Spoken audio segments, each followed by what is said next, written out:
మరొకసారి ఇప్పుడు వచ్చిన మీ అందరికీ ప్రభు రక్షకుడైన యేసుక్రీస్తు వారి నామంలో వందనాలు తెలియజేస్తూ ఉన్నాం.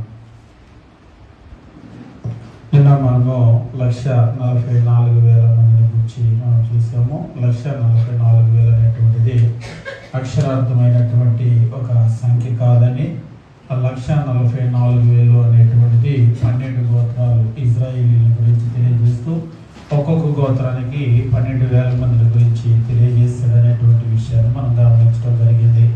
అయితే ఆ తర్వాత వచనంలో గమనించినప్పుడు ఎవరును లెక్కింపజాలనంత మంది అసంఖ్యాకమైనటువంటి ప్రజలు, ఆయా భాషలు మాట్లాడేటువంటి వాళ్ళ నుండి, ఆయా జాతులు వంశాల నుండి వచ్చినట్లుగా మనం చూస్తూ ఉన్నాం. అంటే విస్తారమైనటువంటి జనాలు దాని గురించి మాట్లాడుతూ ఉన్నాడు అనమాట. అంతేగాని అక్షరార్థం కాదు. ఒకవేళ అక్షరార్థం కనుక అయినట్లయితే క్రైస్తవులు ఎవరు వెళ్ళరు. ఎందుకంటే ఆ 12 గోత్రాలు కూడా ఇజ్రాయేలీలకు చెందినవే. ఈవెన్ ఇజ్రాయేలీల్లో కూడా దాను గోత్రం వెళ్ళదు, ఎందుకంటే అక్కడ లేదు కాబట్టి. కానీ అలా జరిగే అవకాశం లేదు. ప్రకటన గ్రంథంలో చెప్పినటువంటి ఏది కూడా నేరుగా తీసుకోవటానికి లేదు. అవి సూచనల ద్వారా తెలియజేయబడ్డాయి. అంటే ఇది మరొక దాన్ని సూచిస్తూ ఉందన్నమాట. కాబట్టి ఇది దేన్ని సూచిస్తూ ఉంది అనేటువంటి దాన్ని గమనించవలసినటువంటి అవసరం ఉంది. ఇప్పుడు మనం ఏం గమనించబోతున్నామంటే ప్రకటన గ్రంథము 11వ అధ్యాయం.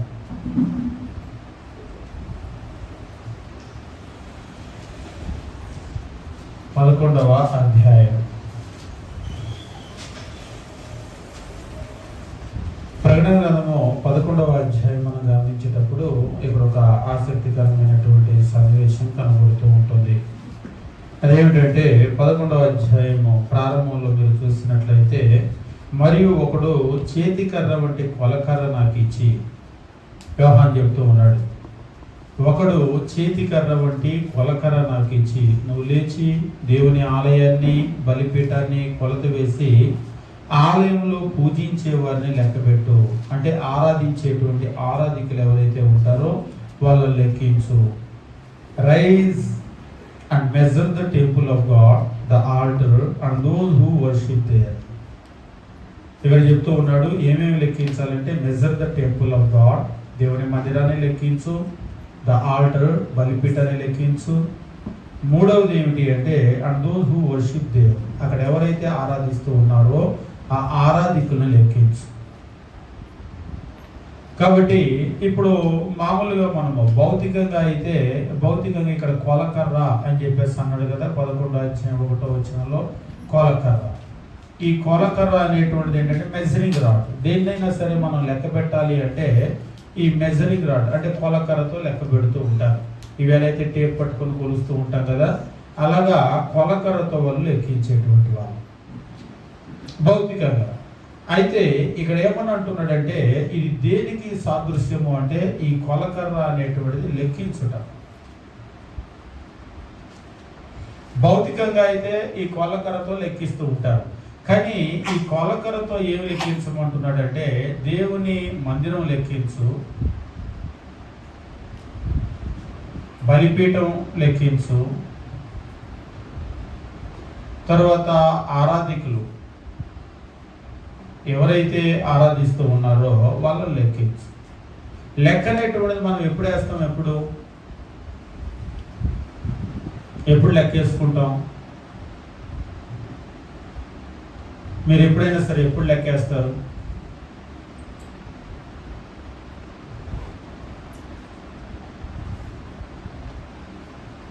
ఎప్పుడు లెక్కేస్తూ ఉంటాం?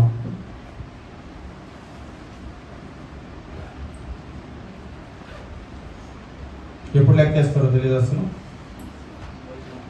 ఎప్పుడు లెక్కేస్తూ ఉంటారు?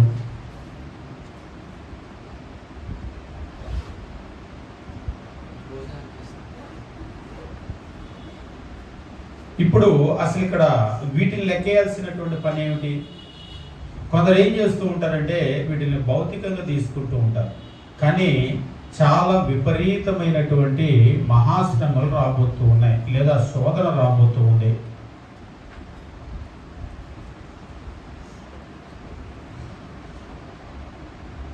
నాడు చెప్పాం కదా, మొదటి శతాబ్దంలో డొమిషన్ యొక్క పరిపాలనలో ఆయన ఏం చేస్తూ ఉన్నాడంటే, తను అధికారులను పంపించి ప్రతి ప్రాంతంలో కూడా అక్కడ కైసర్ యొక్క ప్రతిమను ఏర్పాటు చేస్తూ ఉన్నారు. మీరు చూసినట్లయితే ముఖ్యంగా ఆసియా ఖండము అనేటువంటిది మనకి ప్రకటన గ్రంథంలో 7 సంఘాలకి పత్రికలు రాశాడు కదా. ఆ పత్రికలు రాసినటువంటి సంఘాల్లో కనుక చూసినట్లయితే చాలా ప్రధానమైనటువంటి సమస్య ఏమిటి అంటే అక్కడ ఎంపరర్ వర్షిప్, ఆ కైసర్ను ఆరాధించడం ఒక పెద్ద సమస్య అన్నమాట క్రైస్తవులకి. లోకంలో అందరూ ఆరాధిస్తూ ఉన్నారు. ఇప్పుడు అలా ఆరాధిస్తున్నారా లేదా తనను అని చెప్పేసి కైసరుకు ప్రత్యేకమైనటువంటి ప్రతిమలు చేయించి, కైసరుకు ప్రత్యేకమైన మందిరాలు కట్టించి అందులో కైసరు యొక్క ఆరాధన జరుగుతూ ఉంటుంది. దీని కొరకు ఆయన ఏం చేశాడంటే ప్రభుత్వంలో ఒక ప్రత్యేకమైనటువంటి డిపార్ట్మెంట్ అని మనం అంటాం కదా ఇవాళ, అలాగా ఒక శాఖను ఏర్పాటు చేశాడు. కౌన్సిలియా అని చెప్పేసి అంటూ ఉంటారనమాట. వీళ్ళు ఏం చేస్తారంటే ఈ అధికారులు ప్రతి ఉదాహరణకు హుబ్లీ అనుకోండి, ఆ కౌన్సిలియా అధికారులు వస్తారు. అధికారులు వచ్చి ఆ ప్రతిమ పెట్టి అందరూ కూడా లైన్లో వెళ్ళి దానికి ధూపం వేయాలన్నమాట, ఆరాధించాలి. ఒకవేళ అలా ఆరాధించినట్లయితే ఆరాధించినట్లుగా వాళ్ళు ముద్రిస్తూ ఉంటారు, వాళ్ళకి ఎటువంటి ఇబ్బంది ఉండదు. ఎవరైనా ఆరాధించలేదనుకోండి వాళ్ళను గుర్తించి వాళ్ళకి శిక్ష విధించేటువంటి ప్రత్యేకమైన అధికారము ఈ కౌన్సిలియాకి ఇచ్చాడు డొమిషియన్ చక్రవర్తి. ఈ పాయింట్ బాగా గుర్తుపెట్టుకోండి, తర్వాత దీంతోనే ఉపయోగం ఉంటుంది. ఆయన ఏం చేస్తాడంటే తన ప్రతిమ, ఆయన ఎక్కడో రోమ్లో కూర్చొని ఉంటాడు. ప్రపంచంలో ఎవరు ఆరాధిస్తారు ఎవరు ఆరాధించరు అనేది ఆయన తెలియదు కదా. అందుకని ఆయన ఏం చేస్తాడంటే ఆయన ప్రపంచంలో తన సామ్రాజ్యం అంతా కూడా కైసర్ యొక్క ప్రతిమలు, కైసర్ యొక్క దేవాలయాలు ఏర్పాటు చేసి కైసర్ను ఆరాధించాలి అని చెప్పాడు. ఆరాధించాలి అని చెప్తే అవ్వదు కదా. కాబట్టి దానికి ఒక ప్రత్యేకమైనటువంటి విభాగాన్ని కౌన్సిలియాన్ని ఏర్పాటు చేసి వీళ్ళు ఏం చేసేవాళ్ళు అంటే ఆ ఆరాధనలు జరుగుతున్నాయా లేదా అనేటువంటిది పర్యవేక్షించేటువంటి వాళ్ళు. ఆ పర్యవేక్షించి ఒకవేళ ఆరాధించకపోతే వాళ్ళ మీద చర్య తీసుకునేటువంటి అధికారం కూడా వాళ్ళకి ఇచ్చారు. వాళ్ళు ఏం చేయొచ్చు అంటే ఒకవేళ వాళ్ళ ఆస్తి అంతా జప్తు చేసేయచ్చు, లేదా వాళ్ళ దేశ బహిష్కరణకు గురి చేయొచ్చు, లేదంటే వాళ్ళని పట్టుకొని చంపేటువంటి అధికారం కూడా వాళ్ళకి ఇవ్వటం జరిగింది అనమాట. ఈ ప్రత్యేకమైనటువంటి అధికారం వాళ్ళకు ఉంది. ఇప్పుడు ఇలాంటి అధికారం ఉండి వాళ్ళు మీ దగ్గరకు వచ్చారు, మీ ఇంట్లో వాళ్ళందరినీ బయటికి పిలిచారు, కైసర్ ప్రతిమ మీద నిల్చోబెట్టారు. మరి మీరు కైసరుకు ఆరాధన చేయండి, లేకపోతే మీ ఆస్తి అంతా, మీ ఇల్లు, మీ వాకిలి, మీ నట్ర మొత్తం జప్తు చేసేస్తాం, దేశంలోంచి బయటికి పంపించేస్తాము, లేదంటే చంపేస్తాము, కేసు సివియారిటీని బట్టి వాళ్ళు అన్నారు అనుకోండి. ఇప్పుడు మీరు ఏం చేస్తారు? మందాక రాకుండా ఉంటే అందరూ చక్కగా ఆదివారం ప్రార్థనకు వస్తారు. కానీ ఇప్పుడు ఇలాంటి విపరీతమైనటువంటి మహాశ్రమలు జరిగేటువంటి కాలంలో, శోధనల కాలంలో చాలా మంది అంటే ప్రాణం దాకా వచ్చేసరికి ఎవరికైనా భయం ఉంటుంది కదా, తీర్పు ఉంటుంది. ఆస్తి అంటే దేవుడైనా వదులుకుంటారు కానీ ఆస్తి వదులుకోరు, ఇలాంటి పరిస్థితులు ఉంటాయి కదా. ఇప్పుడు ఏమంటున్నాడంటే 11వ అధ్యాయంలో మీరు గమనించినప్పుడు, మరియు ఒకడు చేతి కర్ర వంటి కొలకర్ర నాకు ఇచ్చి నువ్వు లేచి దేవుని ఆలయాన్ని, బలిపీఠాన్ని కొలత వేసి ఆలయంలో పూజించేటువంటి వారిని లెక్క పెట్టు. నువ్వు కొలవాలి. యోహానికి ఒక కొలకర్ర వంటి కొలకర్ర ఇచ్చి నువ్వు ఇప్పుడు కొలత వేయాల్సిన టైం వచ్చింది అన్నాడు. అయ్యా ఏం కొలవాలి అంటే దేవుని యొక్క మందిరాన్ని, ఆలయాన్ని కొలువు. వాస్తవంగా పాత నిబంధనలో కనుక గమనించినట్లయితే పాత నిబంధనలో భౌతికమైనటువంటి ఆలయం ఉంది. కానీ క్రొత్త నిబంధనలో మీరు గమనించినప్పుడు ఎవరు ఈ దేవుని ఆలయమో, దేవుని మందిరమో, లేదా ఈ ఆలయం ఎవరు? క్రైస్తవులు, దేవుని బిడ్డలే. ఆత్మ సంబంధమైనటువంటి మందిరం లేదా సంఘము. అంటే నువ్వు సంఘాన్ని కొలవాలి, దేవుని బిడ్డల్ని కొలవాలి, ఎవరు ఉంటున్నారో ఎవరు ఊడుతున్నారో కొలవాలి. బలిపీఠము అనేటువంటిది కనుక మీరు గమనించినట్లయితే పాత నిబంధనలో అది ఆరాధనకు గుర్తు. బలిపీఠము అక్కడ ముఖ్యంగా బలిపీఠం దగ్గర ఏం చేస్తారు? బలిపీఠం అనగానే మీకు గుర్తొచ్చేటువంటిది ఏమిటి?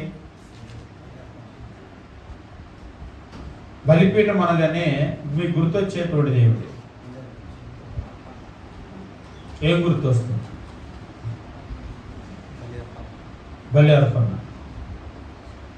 ఇంకా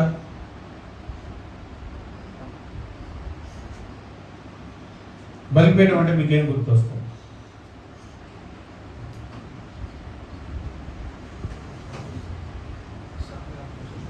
ఏంటిది? ఇస్సాకు జ్ఞాపకం వస్తుంది. ఇంకా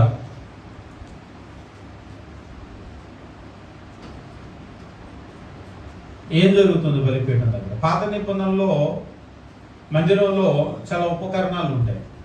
అందులో బలిపీఠానికి చాలా ప్రత్యేకత ఉంటుంది. ముఖ్యంగా ప్రకటన గ్రంథం చదివేటప్పుడు మీరు బలిపీఠం కింద ఉన్నటువంటి ఆత్మలు నాదా సత్యస్వరూపి ఎందాక మా రక్తం నిమిత్తం తీర్పు తీర్చకుండా ఉంటావు అని దేవునికి మొరపెడుతూ ఉంటే బలిపీఠము క్రింద ఉన్నటువంటి ఆత్మలు చదివారు ఎప్పుడైనా? అవును, బలిపీఠాన్ని గురించి ఎందుకు మాట్లాడుతూ ఉన్నాడు? బలిపీఠం అనగానే గుర్తొచ్చేటువంటిది ఏమిటి?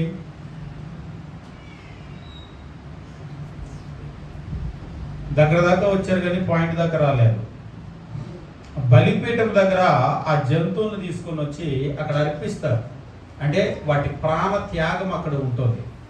బలిపీఠం దగ్గర వాటిని నరికినప్పుడు వాటి ప్రాణ త్యాగము, బలిపీఠం కింద ఆత్మలు అంటే వాళ్ళ ప్రాణాన్ని అర్పించినటువంటి వాళ్ళ ఆత్మలు. ఇక్కడ ఏం కొలవమంటున్నాడంటే దేవుని ఆలయాన్ని కొలువు, బలిపీఠాన్ని కొలువు. బలిపీఠం అంటే ప్రాణత్యాగం ఎవరైతే చేయబోతారో అలాంటి వాళ్ళందరినీ కూడా లెక్కపెట్టు. ఆరాధికులు అంటే ఇంకా కైసర్ని ఆరాధించకుండా మేము దేవుణ్ణి ఆరాధిస్తాము అనేటువంటి వాళ్ళు ఉంటారు కదా, వాళ్ళు ఎంతమందో నువ్వు కొలువు అని చెప్పేసి అన్నాడు. నిజంగా ఈ రోజు కనుక కొలవటం మొదలు పెడితే హుబ్లీ సంఘంలో ఎంతమంది మిగులుతారు?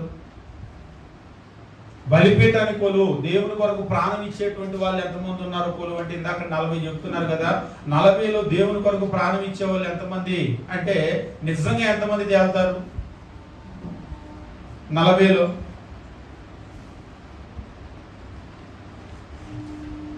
ఎంతమంది తేలుతారు? వాస్తవంగా ఇవాళ ప్రార్థనకు వచ్చేటువంటి వాళ్ళు దేవుని కొరకు నేను ఇవ్వటం కాదు ప్రాణం, నా కొరకు ఆయన ఏమి ఇస్తాడో చెప్పండి, ఇంకా నాకు అది ఇవ్వలేదు ఇది ఇవ్వలేదు అని అడగటమే కానీ మనము దేవుడు నాకేమి ఇస్తాడని అడుగుతున్నాం కానీ నేను దేవునికి ఏమి ఇస్తాను అని ఆలోచన చేసేటువంటి ఆ భక్తుల్లాగా మనం లేము. మొదటి శతాబ్దంలో మీరు గమనించినప్పుడు వాళ్ళ ప్రాణాలను త్యాగం చేశారు. వాళ్ళకు ఉన్నటువంటి ఆస్తులను త్యాగం చేశారు, వాళ్ళకు ఉన్నటువంటి కుటుంబాలను త్యాగం చేశారు. కానీ ఈరోజు మనం త్యాగం చేసే పరిస్థితుల్లో లేము. ఇంకా చెప్పాలంటే ఆరాధనకి ఆదివారం 2 గంటలకి రండి అంటే 2 గంటలు కేటాయించండి అంటే ఆ 2 గంటలు కేటాయించేది చాలా కష్టంగా ఉండి లేటుగా వస్తూ ఉంటారు. ఒకవేళ ఇక్కడ ఎవరు రారేమో కానీ లేటుగా, ఇప్పటికి కూడా కొన్ని చోట్ల ఆరాధన అంటే లేటుగా వచ్చే వాళ్ళు ఉన్నారు. కనీసం 2 గంటలు ఇవ్వలేని వాళ్ళు ప్రాణం ఇవ్వగలుగుతారా? అలాంటి పెద్ద పెద్ద మాటలు మాట్లాడొద్దు అన్నారు ఒకసారి అప్పుడు. ఎందుకంటే ఏంటంటే ఏదో దేవుడు ఏదో చేస్తాడని మేము ఇక్కడికి వస్తుంటే మమ్మల్ని ప్రాణాలు ఇస్తారని అడుగుతున్నారు అని చెప్పేసి అంటున్నారు. అంటే ఇవాళ దేవుని కొరకు అటువంటి భక్తులు లేరు, కానీ దేవుడు చూస్తూ ఉన్నాడు. చూడటం కాదు, ఇవాళ మీరు ఎక్కడికైనా వెళ్ళారనుకోండి, ఒక బట్టల షాప్కి వెళ్ళారు, ఇది మీటర్ ఉంటుంది పట్టుకెళ్ళంటే పట్టుకెళ్ళరు, పోల్చి చూపించి అంటారా అనరా? ఒకవేళ ఎక్కడికో వెళ్ళారు, టమాటాలో దోసకాయలు కొన్నారు, 5 కేజీ ఉంటుంది పట్టుకెళ్ళినట్టు ఒప్పుకుంటారా? చూపించి నాకు కేజీ ఉందా లేదా అంటారు. అంటే మనం కొలుచుకోవటం అనేటువంటిది న్యాయం, ధర్మం. దేవుడు కూడా ఏం చేస్తున్నాడంటే కొలుచుకుంటున్నాడు. వీళ్ళు నా భక్తులా కాదా, నా కొరకు ప్రాణం ఇస్తారా లేదా, నన్ను ఆరాధిస్తారా లేదా అని ఆయన కూడా కొలుచుకుంటున్నాడు. ఆ కొలవటానికి మీటర్ ఉంటుంది పట్టుకెళ్ళన్నారు అనుకోండి, టేప్ అక్కడ పెడితే అక్కడ నిగ్గు తేలిపోతుంది, ఉంటుందా ఉండదా, ఎక్కువ ఉందా తక్కువ ఉందా, ఎంత ఉంది తేడా అనేటువంటి తేలిపోతుంది. ఈ రోజు దేవుడు కూడా ఏదో నా భక్తుళ్ళే, ఈ రోజు 40 మంది వస్తుంటే 40 మంది భక్తులు అనుకుంటాం మనం. అమ్మో 40 మంది క్రీస్తు కొరకు ఏమైనా చేయగలుగుతారని అనుకుంటాం. కానీ దేవుడు అలాగే కాదు. ఆయన ఏం చేస్తున్నాడంటే ఆయన కొలత వేసుకుంటూ ఉన్నాడు.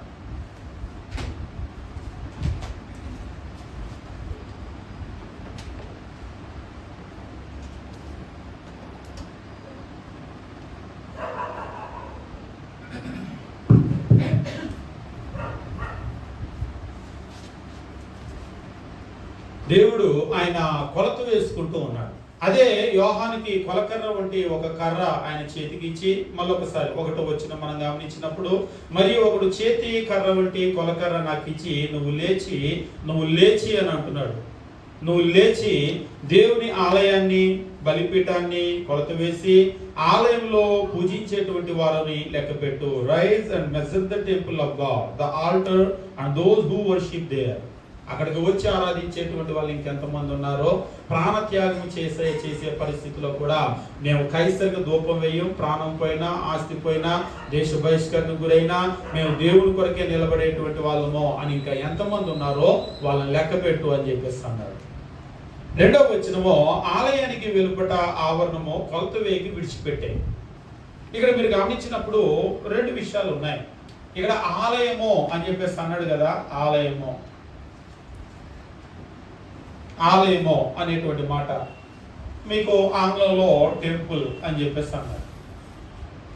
టెంపుల్ అంటే మీకు మొట్టమొదట ఏం చేశారంటే ప్రత్యక్ష గుడారాన్ని వేశారు. మోషే కాలంలో ప్రత్యక్ష గుడారం వేయబడింది, శాంక్చురీ. తరువాత అది సాలమోన్ టైంకి వచ్చేసరికి ఒక మందిరంగా కట్టారు.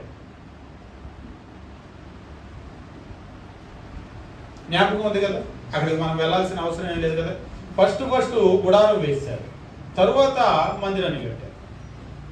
ఇప్పుడు ఇక్కడికి ఎందుకు వచ్చాము అంటే, ఇక్కడ మనం గమనించినప్పుడు ప్రత్యక్ష గుడారంలో కనుక చూసినట్లయితే ఈ ఆవరణ ఉంది కదా, ఈ కాంపౌండ్ అనేటువంటిది ఉంది కదా, ఈ కాంపౌండ్ అనేటువంటిది ఒకటే కనబడుతుంది. కానీ ఇక్కడ మందిరాన్ని కట్టిన తర్వాత మీకు అక్కడ చాలా స్పేషియస్ గా వాళ్ళు కట్టడం జరిగింది. అనేక గదులు అక్కడ కనబడుతూ ఉంటాయి. ఆ తర్వాత అవుటర్ కోర్టు కూడా మీకు కనబడుతూ ఉంటుంది. ఒకటి కాదు, చాలా కనబడుతూ ఉంటాయి. కానీ ఇక్కడ మీరు గమనించేటప్పుడు ఆలయానికి వెలుపట ఆవరణాన్ని కొలత వేకి విడిచిపెట్టు, అది అన్యులకు ఇవ్వబడింది అని అంటున్నాడు. అంటే ఇది దీని గురించి మాట్లాడుతున్నాడు, శాంక్చురీ గురించి మాట్లాడుతున్నాడు, దాని గురించి మాట్లాడుతూ ఉన్నాడు అనమాట. అంటే యోహానికి ఒక కొలకర్ర వంటి కర్ర ఇచ్చి, నువ్వు మందిరాన్ని కొలత వేయి, తర్వాత బలిపీఠాన్ని కొలత వేయి, అక్కడ ఆరాధించడానికి వచ్చేటువంటి ఆరాధికుల్ని కొలత వేయి అని అంటున్నాడు. కొలత వేయి అన్నటువంటి ఆ యోహానికి 2వ వచనంలో ఆలయానికి వెలుపట ఉండేటువంటి ఆవరణాన్ని మాత్రం కొలత వేయొద్దు, బయటతో వదిలేసి విడిచిపెట్టే అంటున్నాడు. వెలుపటి ఆవరణం, బయట ఉండేటువంటి ఆవరణాన్ని కొలత వేయొద్దు అంటే బయటదంతా కూడా వదిలేస్తే. ఎందుకు అంటే అది అన్యులకి ఇవ్వబడింది.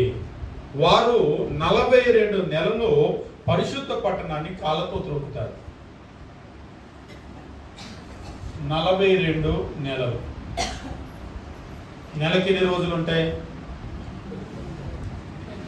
30 రోజులు ఉంటాయి. 30 × 42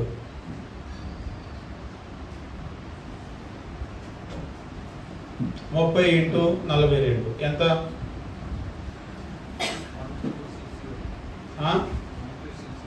1260. కరెక్టేనా? 1260 దినాలు అంతేగా. మళ్ళీ నెలలో వచ్చిందా? అంతేనా? కరెక్టే చెప్పాడా? అందరూ కరెక్ట్ అయితే ముందుకెళ్దాం, లేదు తేడా ఏమైనా ఉంటే చూద్దాం. అంతేనా? కరెక్ట్గానే ఉందా? ఓకే. దినాల లెక్కలోకి కనుక వస్తే 1260 దినాలు, దాన్ని మాసాల లెక్కలోకి వెళ్తే నెలలు 42 నెలలు. అదే ఒకవేళ సంవత్సరాల లెక్కలోకి వస్తే 3.5 సంవత్సరాలు. అంతేగా? 3.5 అంటే 7ను పరిపూర్ణమైన అంకెన కనుక మీరు చూసినట్లయితే 3.5 + 3.5 7 అవుతుంది. అంటే ఈ 7లో అర్ధభాగం, సగభాగం. 7 అనేటువంటిది కనుక సంపూర్ణమైనటువంటి సంఖ్య అయితే, ముఖ్యంగా ఈ 3.5 అనేటువంటిది ఉంది కదా, అసంపూర్ణమైన సంఖ్య. ముఖ్యంగా ప్రకటన గ్రంథంలో దేవుని లెక్కల్లో కనుక ఎప్పుడైనా వచ్చినప్పుడు ఈ సగాలు, ఇంకా మీరు ముందుకు వెళ్తే 3వ భాగం కాలిపోయింది అని అంటాడు. 3వ భాగం అంటే 1/3, సగము అంటే 1/2. ఇవి ఉన్నాయి కదా, ఈ అంకెలన్నీ కూడా అవి ఎంతకాలము అని చెప్పలేనటువంటి సంఖ్యలు అన్నమాట. అంటే ఇప్పుడు మనము ఖచ్చితంగా ఇది ఇంతకాలము, ఇన్ని దినాలు, ఇన్ని నెలలు, ఇన్ని సంవత్సరాలు అని చెప్పేసి అంటూ ఉన్నాం కదా. నువ్వు ఎన్నింటికి వస్తావు చెప్పు అంటే చెప్పలేను కానీ సాయంత్రం వస్తానంటాడు. సాయంత్రం అంటే అట్లా కాదు, 4కి వస్తావా 5కి వస్తావు అంటే 4, 5 చెప్పలేను, అయితే నేను సాయంత్రం వస్తానంట. అంతే కదా? అంటే ఎగ్జాక్ట్గా చెప్పలేరు. లేకపోతే రేపు వస్తాను, రేపు ఎప్పుడు వస్తావో చెప్పంటే అంటే ఉదయమో మధ్యాహ్నమో నేను చెప్పలేను కానీ రేపు అయితే మాత్రం ఖచ్చితంగా వస్తానంట. అంటే అన్సర్టైన్ అది, కానీ జరిగేది మాత్రం ఖచ్చితంగా చెప్పగలుగుతారు. ఇక్కడ దేవుడు కూడా కొన్ని విషయాలకు వచ్చేసరికి, ప్రకటన గ్రంథంకి వచ్చేసరికి కొన్నిటిని అంకెలు ఖచ్చితంగా తెలియజేస్తూ ఉంటాడు. ఇక్కడికి వచ్చేసరికి ఏంటంటే దాన్ని 42 నెలలు అని అన్నాడు, లేదా 1260 దినాలు. ఇంకా దీన్ని కనుక 3.5 సంవత్సరాలు, 3.5 అనేటువంటిది కనుక చూసినట్లయితే 1/2 లేదా 1/3, ఇవన్నీ కూడా అన్సర్టైనిటీని సూచిస్తూ ఉంటాయి అన్నమాట. కాబట్టి ఆ బయట ఉన్నటువంటి ఆవరణాన్ని మాత్రమో నువ్వు లెక్కేయొద్దు, దాన్ని నువ్వు విడిచిపెట్టాయని చెప్పేసి అంటున్నాడు. ఎందుకు విడిచిపెట్టాలి అంటే అది అన్యులకి ఇవ్వబడింది. వాళ్ళు 42 నెలలు పరిశుద్ధ పట్టణాన్ని కాళ్ళతో త్రొక్కుతారు. అంటే ఇలాంటి మనం ఆల్రెడీ గమనించాం కదా, మహాశ్రమలు, ఈ కాళ్ళతో తొక్కటం అనేటువంటిది మహాశ్రమలు, శోధనలు రాబోతూ ఉన్నాయి. ఈ కాలంలో ఇంకా నా కొరకు ఎంతమంది ఉంటారో దాన్ని లెక్క పెట్టు అని చెప్పేసి అన్నాడు. అది ఎంతకాలం వస్తాయి ఆ మహాశ్రమలు, శోధన ఎంతకాలం వస్తుందంటే 42 నెలలు. అది సర్టెన్, మనం ఖచ్చితంగా అయితే చెప్పలేమో, కానీ కొంతకాలం మాత్రమో అది అప్పగించబడింది వాళ్ళకి. అన్యులు వచ్చేసి వాళ్ళు తొక్కేస్తారు అని చెప్పేసి అన్నాడు. ఇప్పుడు మీరు అడిగినటువంటి 3వ వచనమో, నేను నా 2 సాక్షులకు అధికారం ఇచ్చదును, వారు గోనె పట్ట ధరించుకొని 1260 దినాలు ప్రవచించరు. సేమ్ ఈ 42 నెలలు వాళ్ళు కాళ్ళతో తొక్కే ఆ కాలంలోనే 1260 దినాలు. అంటే సేమ్ ఆ పీరియడ్ ఈ పీరియడ్ ఒకటే. ఈ కాళ్ళతో తొక్కేటువంటి ఆ పీరియడ్ లో నేను నా 2 సాక్షులకు అధికారం ఇస్తాను, వాళ్ళు గోనె పట్ట ధరించుకొని ఆ 1260 దినాలు లేదా 42 నెలలు లేదా 3.5 సంవత్సరాలు వాళ్ళు ప్రవచిస్తారు. అంటే ఈ మహాశ్రమలు లేదా శోధన ఈ కాలంలో ఏం జరుగుతుందంటే లెక్క పెట్టు అని చెప్పేసి అంటున్నాడు. అయితే అప్పుడు దేవుని వాక్యాన్ని ప్రకటించడం అనేటువంటిది ఆగిపోతుందంటే ఆగిపోదు. నా 2 సాక్షులను నేను పంపిస్తానో, ఆ సాక్షులకు నేను అధికారం ఇస్తానో, వాళ్ళు ప్రవచిస్తూనే ఉంటారు. అయితే గోనె పట్ట కట్టుకొని ప్రవచిస్తారు. గోనె పట్ట ఎందుకు కట్టుకుంటారు? గోనె పట్ట అనగానే మీకు బైబిల్ ఏం గుర్తొస్తుంది? పండుగలకు కట్టుకుంటారు గోనె పట్ట, అంతేనా? పండుగలు అప్పుడు కాదా? ఎప్పుడు కట్టుకుంటారు?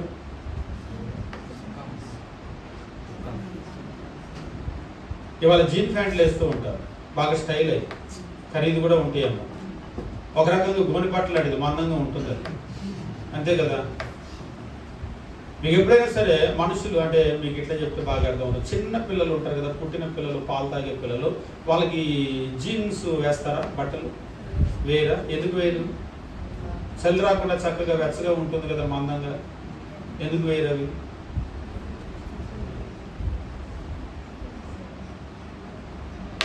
కొన్ని మనుషులు అసలు ఎలాంటి బట్టలు వాడతారు, ఎలాంటి బట్టలు వాడాలి?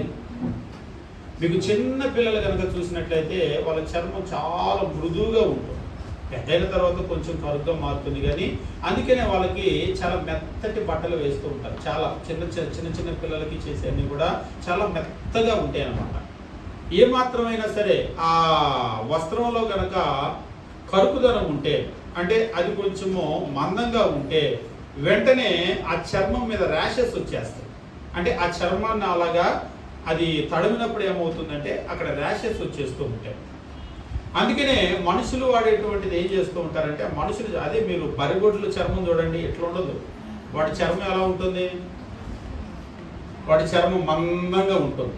కానీ దేవుడు మనిషికి అలాంటి చర్మం ఇవ్వలేదు. అందుకనే మనుషులు మొదటి నుంచి ఏంటంటే వస్త్రాలు తయారు చేసేటప్పుడు మెత్తటి వస్త్రాలు వాటిని ఉపయోగిస్తూ ఉంటారు. కానీ ఇప్పుడు స్టైల్ అయ్యి జీన్స్ బట్టలు వేస్తూ ఉన్నారు, కానీ అవి మనుషులు ఉపయోగించే కాదు. అది కనుక వేసుకుంటే మీకు ఒంటి మీద మెత్తగా అంత కంఫర్టబుల్గా ఉండదు, ఏదో స్టైల్గా ఉంటుంది, మాసిపోకుండా ఉంటుందని ఒకప్పుడు అది కార్మికుల కొరకు తయారు చేసినటువంటి కనిపెట్టిన వస్త్రాలు. బొగ్గు గనుల్లోకి వెళ్ళేవాళ్ళు కదా, మీరు ఎప్పుడైనా చూసారా? జీన్స్కి ఇక్కడ ఒక చిన్న పాకెట్ ఉంటుంది, ఒక వేలే పడుతుంది. ఎప్పుడైనా చూసారా? ఆ పాకెట్ ఏంటి, ఎందుకు పెట్టారు ఆ పాకెట్? జీన్స్ వేసుకునేవాళ్ళు. ఇక్కడ ఒక పాకెట్ ఉంటుంది చూసారా, ఇక్కడ ఉంటుంది కరెక్ట్గా, మళ్ళీ రెండో వైపు ఉండదు, ఒకవైపే ఉంటుంది, ఒక పాకెట్ ఉంటుంది. అసలు ఆ పాకెట్లో ఏం పడుతుంది? వేలు కూడా సరిగా పట్టదు అందులో. ఒకవేళ కాయిన్స్ వేస్తే వేయొచ్చేమో, కాయిన్స్ వేసినా బయటికి తీయటం కష్టం.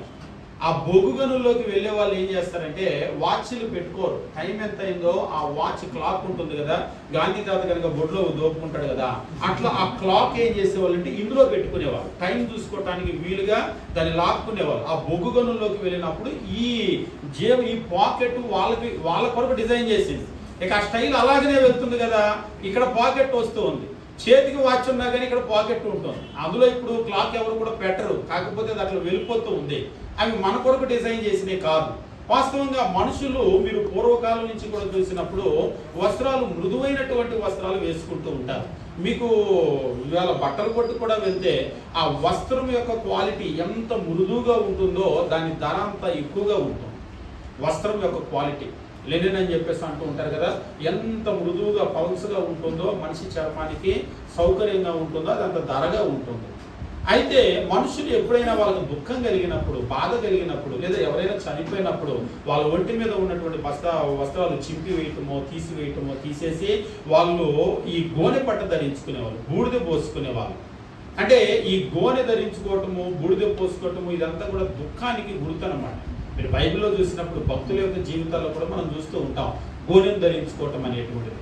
అయితే ఇక్కడ 11వ అధ్యాయం మనం గమనించేటప్పుడు ఈ ఇద్దరు సాక్షుల గురించి మాట్లాడుతూ 3వ వచనంలో, నేను నా ఇద్దరు సాక్షులకు అధికారం ఇచ్చేదను, వారు గోనె పట్టు ధరించుకొని 1260 దినాలు ప్రవచించారు, లేదా 42 నెలలు వాళ్ళు ప్రవచిస్తారు. గోనె ధరించుకొని ప్రవచిస్తారు అంటే చెప్పకుండానే మనకు అర్థమవుతుంది అవి బహు దుఃఖభరితమైనటువంటి దినాలు, బాధలు శ్రమలతో కూడినటువంటి దినాలు.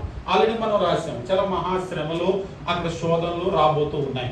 కాబట్టి ఈ 42 నెలలు, ఈ అన్సర్టైన్ పీరియడ్, మరంత శ్రమలు వస్తున్నాయి కదా అని చెప్పేసి వాళ్ళు ప్రవచించడం వదిలేస్తున్నారంటే ఎట్టి పరిస్థితుల్లో వాళ్ళు వదలటం లేదు, వాళ్ళు ప్రవచిస్తూనే ఉంటున్నారు.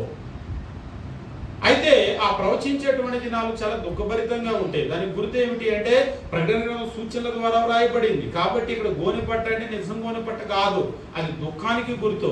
ఈ 42 నెలలు అంటే లేదా 1260 దినాలు అంటే ఎగ్జాక్ట్ గా 1260 కాదు, అదొక సూచన. అప్పుడు ఇదంతా సూచన అయినప్పుడు ఇద్దరు సాక్షులు అంటే కూడా ఖచ్చితంగా ఇద్దరు సాక్షులు కాదు, ఆ ఇద్దరు కూడా వేరొక దానికి సూచన. కొంతమంది ఏం చేస్తారంటే ఇద్దరు అంటే ఇద్దరు ఎవరో చెప్పండి అని అంటారు. ఇద్దరు అనేటువంటిది వేరొక దానికి సూచన. ఎవరికి సూచన అంటే మొదటి శతాబ్దంలో శ్రమల మధ్యలో ప్రవచిస్తున్నటువంటి దేవుని వాక్యాన్ని ప్రకటిస్తున్నటువంటి సంఘానికి ఆ ఇద్దరు సాక్షులు సూచనగా ఉన్నారు. ఎవరు వాళ్ళు అంటే ఆ రోజుల్లో ఉన్నటువంటి సంఘము, ఇంకా ఎవరైతే ఉన్నారో ఈ మిగిలినటువంటి భక్తులు ఎవరైతే ఉన్నారో ఆ భక్తులు ఆ దుఃఖములోనే వాళ్ళు దేవుని వాక్యాన్ని విడిచిపెట్టకుండా వాళ్ళు ప్రకటిస్తూ ఉన్నారనమాట. వాళ్ళని గురించి తెలియజేయడానికి ఈ మాటలు వ్రాయబడినాయి. కొందరు ఆ ఇద్దరు సాక్షులు అంటే ఒకరు పాత నిబంధన, ఒకరు క్రొత్త నిబంధన అంటారు. అదేంటి పాత నిబంధన క్రొత్త నిబంధన అయ్యేందుకు వచ్చినాయి మళ్ళీ నిబంధనల మధ్యలోకి? వాస్తవంగా ఈ ఇద్దరు అనేటువంటి మాట మీరు ఎప్పుడైనా సరే దేవుని వాక్యాన్ని ప్రకటించినప్పుడు క్రీస్తు ప్రభు కూడా ఇద్దరిద్దరిగా పంపించాడు.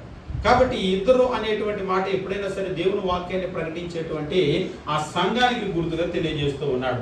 4వ వచనం, వీరు భూలోకానికి ప్రభువైన వాని ఎదుట నిలుచుచున్న 2 ఒలీవ చెట్లు దీపస్తంభాలై ఉన్నారు. ఎవరు ఇద్దరు అంటే ఇక్కడ 4వ వచనం చెప్తున్నాడు, వీరు భూలోకానికి ప్రభువైన వాని ఎదుట నిలిచేటువంటి 2 ఒలీవ చెట్లు. మళ్ళీ ఇక్కడ ఒలివ చెట్లు, మళ్ళీ మధ్యలో ఒలివ చెట్లు ఎందుకు వచ్చినాయి? ఒలివ చెట్లు అనగానే మీకు ఏం గుర్తొస్తుంది? Olive trees. ప్రభు అయిన వాని ఎదుట నిలిచేటువంటి 2 ఒలివ చెట్లు.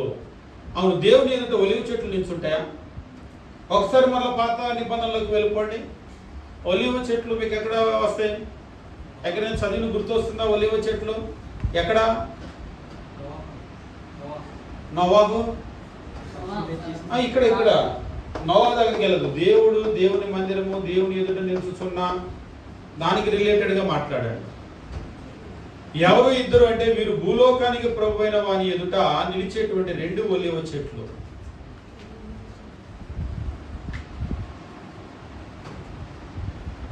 కొన్ని ప్రత్యక్ష గుడారంలో దీపస్తంభం ఉంటుందా?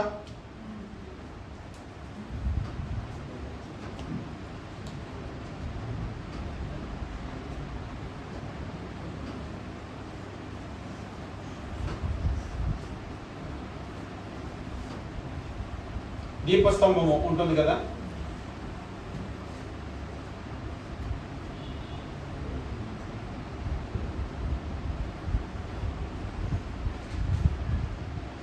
ఈ దీపస్తంభంలో దీపాన్ని వెలిగించడానికి చిప్పలు ఉంటాయి. ఇందులో ఏం పోస్తారు? కృష్ణాయిలేగా కాదా? మనమైతే దీపాలు వెలిగించడానికి అదే పోస్తాం కదా. వాళ్ళు ఏం పోస్తారు అందులో? ఒలీవ నూనె. దేవుని దగ్గర ఉండే ఆ దీపస్తంభంలో దంచి తీసినటువంటి అచ్చము, ప్యూర్ ఆలివ్ ఆయిల్ పోస్తారు. దేవుని ఎదుట నిలిచేటువంటి ఇక్కడ చెప్తున్నాడు మళ్ళొకసారి. దేవుని దగ్గర వాళ్ళు ఒకవేళ పాత నిబంధన చదివే వాళ్ళకి వెంటనే తెలుసు, దీపస్తంభము, ఆ దీపస్తంభంలో పోసేది ప్యూర్ ఆలివ్ ఆయిల్. ఈ ఆలివ్ ఆయిల్ నూనె కనుక పోసి వాళ్ళు వెలిగిస్తే ఇందులో నుంచి ఏమొస్తుందంటే వెలుగు వస్తూ ఉంటుంది దేవుని ఎదుట. ఇప్పుడు వీళ్ళు ఎవరు అంటే ఆ దేవుని ఎదుట ఈ ఒలీవ చెట్లు ఎట్లయితే ఉన్నారో అట్లా వీళ్ళు చెప్తున్నాడు 4వ వచనము, వీరు భూలోకానికి ప్రభు అయిన వాని ఎదుట నిలుచుచున్న 2 ఒలీవ చెట్లు దీపస్తంభాలై ఉన్నారు. ఈ ఇద్దరు ఇట్లా నిలబడ్డారు. అంటే లోకానికి వెలిగించేటువంటి వాళ్ళుగా, దేవుని ఎదుట వెలిగించేటువంటి వాళ్ళుగా ఉన్నటువంటి వాళ్ళు వీళ్ళు. ఇంకా ఇటువంటి మహాశ్రమంలో కూడా వాళ్ళ ఆస్తి జప్తు చేస్తుంటే, ప్రాణాలు తీస్తుంటే, దేశ బహిష్కరణకు గురి చేస్తుంటే, మేము ఎట్టి పరిస్థితుల్లో మా ప్రాణం పోయినా సరే మేము కైసర్ని ఆరాధించము, దేవుని కొరకు మా ప్రాణాలు కూడా మేము ఇస్తాము అని ఇంకా ఎవరైతే దేవుణ్ణి ఆరాధిస్తున్నారో ఆ ఆరాధికుల గురించి మాట్లాడుతున్నాడు. అటువంటి పరిస్థితుల్లో కూడా దేవుణ్ణి ఆరాధించడం మాత్రమే కాదు, దేవుని వాక్యాన్ని గోనెపట్ట కట్టుకొని ప్రకటించేటువంటి వారు ఉన్నారు కదా, వాళ్ళని గురించి మాట్లాడుతున్నాడు. ఎట్లా ఉన్నారు వాళ్ళంటే ఆ ఒలీవ చెట్లు లాగా ఉన్నారు. 2 ఒలీవ చెట్లు దీపస్తంభాలై ఉన్నారు. వాస్తవంగా ఈ రోజు క్రైస్తవులు కూడా క్రీస్తు ప్రభు చెప్తూ ఉంటాడు, మీరు లోకమునకు ఉప్పై ఉన్నారు అని చెప్పేసి అంటూ ఉంటాడు. మీరు లోకమునకు వెలుగై ఉన్నారు అంటాడు. అవును, ప్రతి క్రైస్తవుడు క్రైస్తవురాలు మనం లోకానికి వెలుగునిచ్చేటువంటి వాళ్ళు. దేవుని ఎదుట ఎట్లాగైతే ఈ దీపస్తంభంలో ఆలివ్ ఆయిల్ పోసి ఒలివ నూనె వెలిగిస్తే వెలుగు వస్తూ ఉంటుందో అలాగ మనం వెలుగునిచ్చేటువంటి వాళ్ళం. అయితే నిజంగా ఈరోజు మనం వెలుగునిచ్చే వాళ్ళంగా ఉన్నామా, వెలుగుని ఆర్పే వాళ్ళంగా ఉన్నామా? ఎట్లా ఉన్నాం మనం? వెలుగు ఇవ్వకపోతే ఇవ్వకపోయారు. కొంతమంది ఉన్న వెలుగుని ఆర్పే వాళ్ళుగా ఉన్నారు. మీరు నమ్ముతారో నమ్మరు, అబద్ధాలు ఆడటం రాని వాళ్ళకి అబద్ధాలు నేర్పేటువంటి క్రైస్తవులు ఉన్నారు. దానిదే ఉంది. ఒకసారి ఒకళ్ళు నేను బాప్తిసం తీసుకుంటే టీవీ చూడకూడదు కదా అని అంటే ఈలో పక్కన ఉంటుంది, అదేం కాదు మేము చూడట్లా అంటుంది. అంటే ఏం జరుగుతున్నాం కొత్తగా వచ్చే క్రైస్తవులకి? వీళ్ళు ఈలోపు అంటుంది నేను చూడకూడదేమోనని ఇంతకాలం ఆగాను అంటున్నా ఆమె. అదేం లేదు, అక్కడ చెబుతారు అంతే, అయ్యగారు అవన్నీ ఏం లేదులే అంటారు. అంటే ఒక్కొక్కసారి మనం చాలా సీరియస్గా చెప్పింది ఏం చేస్తారంటే వీళ్ళు చక్కగా వచ్చేటువంటి కొత్త క్రైస్తవులకి అబద్ధం ఎట్లా ఆడాలో, మోసం ఎట్లా చేయాలో, ప్రార్థన ఎట్లా ఎక్కొట్టాలో, ఎట్లా లేటుకు రావాలో, లేటుకు వచ్చిన తర్వాత సేవకుడు అడిగితే ఏం చెప్పాలో, ఇవన్నీ కూడా చక్కటి సలహాలు ఇస్తూ ఉంటారు. వాళ్ళు వెలుగుని ఇవ్వకపోయారు కానీ ఉన్న వెలుగుని ఆర్పేసే వాళ్ళలాగా ఉంటారు. నిజంగా దేవుడు మన నుంచి చాలా ఎదురు చూస్తూ ఉన్నాడు. ఏం ఎదురు చూస్తూ ఉన్నాడంటే మనం లోకానికి వెలుగుగా ఉండాలి అని చెప్పేసి అంటూ ఉన్నాడు. అక్కడ మిగిలి ఉన్నటువంటి ఆ సంఘం కూడా వాళ్ళని గురించి మాట్లాడుతున్నాడు. ఆ 2 సాక్షుల గురించి మాట్లాడుతూ వీరు భూలోకమునకు ప్రభువైన వాని ఎదుట నిలుస్తున్న 2 ఒలీవ చెట్లు దీపస్తంభములై ఉన్నారు. మరి వాళ్ళకేమి కాదా అని అంటే 5వ వచనంలో, ఎవడైనా వారికి హాని చేయ ఉద్దేశించిన యెడల వారి నోటి నుంచి అగ్ని బయలు వెడలి వారి శత్రువులను దహించి వేయను గనక ఎవడైనా వారికి హాని చేయని ఉద్దేశించిన యెడల అలాగూ వాడు చంపబడతాడు. ఎవడైనా సరే వాళ్ళకి హాని చేయాలి అని అనుకుంటే ఆ క్రైస్తవులు ఎవరైతే ఉన్నారో ఆ దేవుని వాక్యాన్ని గోనెపట్ట కట్టుకొని ఆ శ్రమల్లో, శోధనలో, బాధల మధ్యలో వెలుగు ప్రకటించేటువంటి వాళ్ళకి ఎవరైనా హాని చేయాలని కనుక అనుకున్నట్లయితే వారి నోటిలో నుంచి అగ్ని బయలు వెడలి వారి శత్రువులను దహించి వేస్తారు, కాల్చేస్తారు అనమాట. ఇది చదవగానే మీకు ఏం గుర్తు వస్తుంది? పాత నిబంధన ఇజ్రాయేల్ అయితే వెంటనే ఏలియా గుర్తుకు వస్తాడు. 2 రోజుల గ్రంథం 1వ అధ్యాయం గుర్తుందా? అహాబు చనిపోయిన తర్వాత ఆయన కొడుకు రాజు అవుతాడు. రాజు అయిన తర్వాత ఆయన ఒక జబ్బు చేస్తుంది. జబ్బు చేసి జబ్బు నాకు తగ్గుతుందో లేదో వెళ్ళి మీరు ఆ రోజుల్లో ఇజ్రాయేలీల్ని వాళ్ళు వదిలిపెట్టేసి బాయిల్ని ఆరాధిస్తూ ఉన్నారు కదా, అక్కడికి వెళ్ళి నాకు ఈ జబ్బు తగ్గుతుందో లేదో కొంచెం మీరు కనుక్కొని రండి అని చెప్పేసి అంటారు. కనుక్కొని రండి అని చెప్పేసి అంటే వీళ్ళు వెళ్తూ ఉంటారు. వెళ్ళేటువంటి దారిలో ఈ ఏలియా అక్కడ వాళ్ళకి ఎదురుపడి ఆ ఏలియా ఏం చేస్తూ ఉంటాడంటే, నువ్వు ఇజ్రాయేలీల్లో దేవుడు లేడనుకొని ఎక్రోను దేవతైన బయల్జెబూబు దగ్గర అడగటానికి నువ్వు పంపిస్తున్నావు, విచారించడానికి. నువ్వు వెళ్ళి నీ రాజుతో చెప్పు, ఎక్కిన మంచం మీద నుంచి దేవుడు పోతాడని చెప్పుకో అన్నాడు. ఆయన కూడా ముందుకు వెళ్లకుండా వెనక్కి వచ్చేసి, అయ్యా నువ్వు ఎక్కిన మంచం మీద నుంచి దిగు, నువ్వు పోతావని చెప్పాడంటే ఎట్లున్నాడు ఆయన అని చెప్పేసి అడిగాడు రాజు. 2 రోజుల గ్రంథం 1వ అధ్యాయము. ఎట్లా ఉన్నాడు ఆయన అని చెప్పేసి అంటే ఆ మనుష్యుడు ఆయన ఎట్లా ఉన్నాడు అనేటువంటి ఆ సూచనలను తెలియజేస్తూ ఇక్కడ చెప్తూ ఉన్నాడు. ఆయన గొంగలు ధరించుకున్నాడు, 8వ వచనము, నడుముకు తోలిదట్టు కట్టుకున్నాడు అని చెప్పేసి అన్నాడు. ఆహా, గొంగలు ధరించుకొని తోలుదట్టు పెట్టుకున్నాడు అని చెప్పేసి అంటే ఈ గొంగలు వేసుకొని తిరిగే మనిషి ఎవరు? అయితే ఖచ్చితంగా ఆ మనుషుడు తిష్పీయుడైన ఏలియానే అని చెప్పేసి అంటున్నాడు. అని వెంటనే వాడిని పట్టుకొని రండి, నేను చస్తానని అంటాడా? పట్టుకొని రండి అని 50 మందిని పంపించాడు. 50 మంది అధిపతి వచ్చారు. వచ్చి రాజు నిన్ను రమ్మంటున్నాడు రా అని చెప్పేస్తాడు. వచ్చేసరికి ఆయన కొండ మీద కూర్చున్నాడు. కూర్చుంటే రాజు నిన్ను బంధించి రమ్మన్నాడు రా అని అన్నాడు. చాలా మంది తెలుసు, నేనే గనక యెహోవా ప్రవక్తనైతే దైవజనుడినైతే అగ్ని ఆకాశం నుంచి దిగి నిన్ను నీ 50 మందిని దహించునుగాక అన్నాడు. అంతే, అగ్ని వచ్చేసి మొత్తం తగలబడి 50 మంది, ఈయన 51 చచ్చిపోయారు. ఎవరు కూడా రిటర్న్ వెళ్ళలేదు. 11వ వచనం, మరలా 50 మందిని పంపించాడు రాజు. ఆయన వచ్చి రాజు రమ్మన్నాడు దిగిరా అని చెప్పేసి అన్నాడు. 12వ వచనం, మళ్ళీ ఏలియా నేను దైవజనుడినైతే అగ్ని ఆకాశం నుంచి దిగి నిన్ను నీ 50 మందిని దహించునుగాక అని చెప్తే ఈ 51 మంది కూడా తగలబడిపోయారు. 13వ వచనం, రాజు ఇంకొక 50 మందిని పంపించాడు. ఇంకొక 50 మందిని పంపించేసరికి వీడు తెలియగలడు. వచ్చేసి రాజు రమ్మన్నాడు రాలేదు, వెళ్ళి మోకాళ్ళు వేసి ఆయన ముందు, అయ్యా, ఇప్పుడు మనకు తెలుగులో సామెత ఉంటుంది, కరవమంటే కప్ప కోపం, విడవమంటే పాము కోపం అని. వస్తేనేమో నీ కోపం, రమ్మంటే ఎల్లనంటే ఆయన కోపం, మధ్యలో మేము ఉన్నాం, అయ్యా మోకాళ్ళు వేసి ఆయన చెప్తూ ఉంటాడు, దయచేసి నా ప్రాణము నీ దాసులైన 50 మంది ప్రాణాలు నీ దృష్టికి ప్రియమైనవిగా ఉండనిమ్మో అని చెప్పేసి అన్నాడు. అయ్యా మమ్మల్ని కొంచెం బతకని అయ్యా, ఎందుకంటే ఆల్రెడీ 2 50 తగలబడిపోయారు. ఒకవేళ ఈయన కూడా రా అంటే ఈ 50 కూడా అయిపోయేది.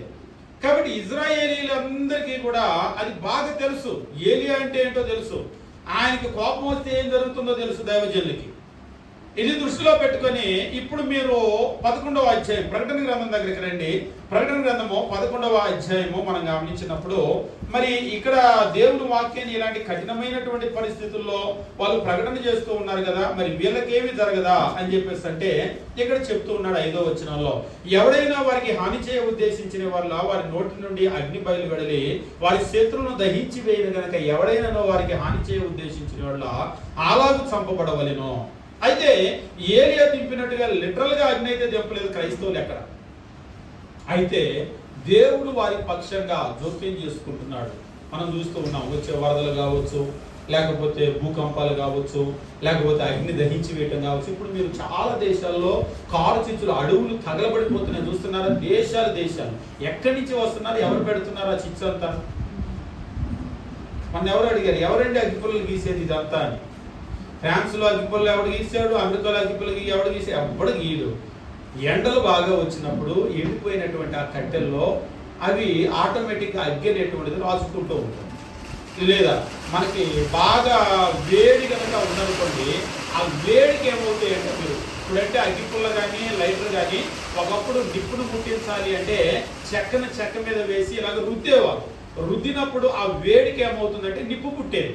ఆ ఎండిపోయినటువంటి చెట్లలో కూడా రాపిడికి ఒకవేళ కొమ్మలు అలా ఇరిగినాయి అనుకోండి, ఇరిగి పెద్ద పెద్ద కొమ్మలు అలా పడేటప్పుడు ఆ రాపిడికి నిప్పు పుడుతుంది. నిప్పు పుట్టి ఆ చెట్టు కనుక అంటుకుంటే అక్కడి నుంచి వెళ్ళిపోవటమే. అడవులు కనుక అంటుకుంటే దాన్ని ఎవరు ఆపలేరు, ఎందుకంటే ఎండిపోయిన చెట్లు చాలా ఉంటాయి. అందుకనే ఫారెస్ట్ లోపలికి వెళ్ళేటప్పుడు అగ్గిపెట్టి తీసుకెళ్ళనివ్వరు, అది పెద్ద కేసు అయిపోతుంది. లోపల నిప్పు కనుక ముట్టిస్తే పెద్ద కేసు అయిపోతుంది. ఇదంతా కూడా ఒక రకంగా ఏమిటి అంటే దేవుని యొక్క ఉగ్రత. అది ఈ చెట్లు అనేటువంటివి అవి ప్రత్యక్షంగా కావచ్చు, పరోక్షంగా కావచ్చు, మానవ జీవనానికి ఆధారం. ఈవేళ మనం శాకాహారులం అయితే నేరుగా చెట్టు మీద ఆధారపడతాం. ఒకవేళ మాంసాహారులు అనుకోండి, మనం కోడి తింటే కోడెళ్ళి మేత దానా చెట్లు తింటుంది. మనం ఒకవేళ మటన్ తింటే ఆ మటన్ అంటే ఆ మేకలో గొర్రెలో వెళ్ళి చెట్లు తింటూ ఉంటాయి. కాబట్టి ఈరోజు శాకాహారులైనా మాంసాహారులైనా ప్రత్యక్షంగా పరోక్షంగా చెట్ల మీదే ఆధారపడతాం. ఎప్పుడైతే చెట్లంతా కూడా నాశనం అయిపోతాయో మానవునికి అదొక పనిష్మెంట్, ఆహారం లేకుండా. అంతేకాదు, ఇక మనం పీల్చేటువంటి ఆక్సిజన్ ఉంటుంది కదా, ఆక్సిజన్ తగ్గిపోతుంది, కార్బన్ డైఆక్సైడ్ పెరిగిపోతుంది. దానివల్ల భూమి మీద ఉండేటువంటి మానవులకు కావాల్సిన సరిపడినంత ఆహారం అనేటువంటిది ఉండదు.